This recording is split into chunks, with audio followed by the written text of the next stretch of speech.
يا حبيبي القلب بعدك سرح وانجرح جرح ما شفت مثله جريح. محبة جر الموالي في جر الشجر وانت الارواح جريتها. انت سبب جروح اللي جت وهجت رجت العمر وجيت بقوة ساقني سم من طعم سمسم قسم وانقسم نصف قلبي وناديتها. قلت يا ناعس الطرف وش ذا الجفا نصف الجو حتى معك نستريح. قال من جرب الحب يلقى الشقا ما بقى غير رجلك وعنيته. قلت يا ناعس الطرف وش ذا الجفا نصف الجو حتى معك نستريح. قال من جرب الحب يلقى الشقا ما بقى غير رجلك وعنيته.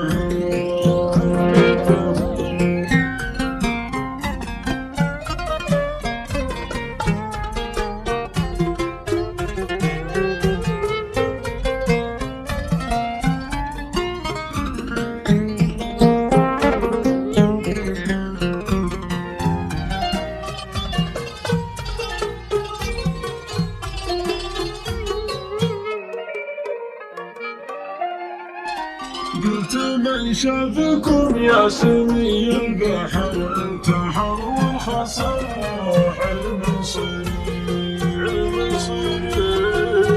صبر مثل صبر الجمل الحمل لتنقدم سارت وسويتها.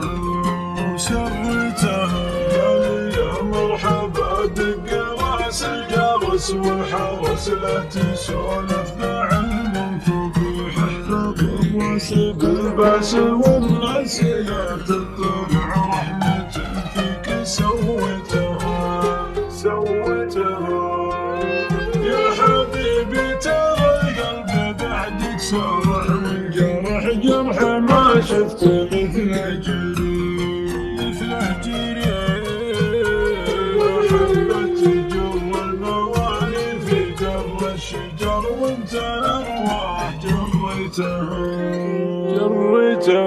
قال يا مرحبا دق راس الجرس والحرس لا تسولف بعلم فضيح.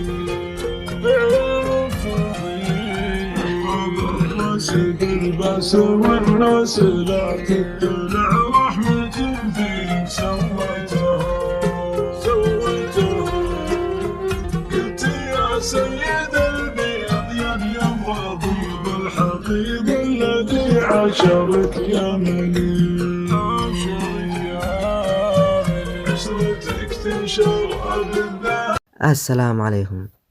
السفاح الروسي الأشهر ألكسندر بيشوشكين، والشهير بقاتل رقعة الشطرنج ومجنون بيستا بارك، هو أحد أشهر السفاحين خلال العقد المنصرم، حيث إنه اتهم بقتل أكثر من 49 شخصا في منطقة جنوب غرب بيستا بارك في عاصمة موسكو، والتي وجدت بها جثث ضحاياه. فكان بيشوشكين طفلا اجتماعيا منذ صغره، ولكن الأمور تغيرت بشكل جذري منذ ذلك اليوم الذي سقط فيه عن أرجوحته، وضربت الأرجوحة جبهته عندما نهض. وأقر الأطباء في هذا الوقت أن تلك الضربة قد أضرت بجزءا من القشرة الأمامية للدماغ، وهذا الأمر عادة يكون له علاقة ببعض الاضطرابات السلوكية والميول العدوانية لدى الشخص المصاب. وبالفعل تحولت شخصية بيشوشكين إلى شخصية مندفعة وعدوانية للغاية، وكان بيشوشكين قد بدأ في تهديد زملائه بالمدرسة وتهديدات لفظية وجسدية، فقررت والدته نقله إلى مدرسة تهتم بذوي صعوبات التعلم. المهم مع وصول بيشوشكين إلى مرحلة المراهقة أدرك جدا أنه يتمتع بدرجة عالية جدا من الذكاء، وشعر بأن موهبته وذكائه الفطري سوف يضيعا نتيجة عدم الاهتمام به. فقرر جده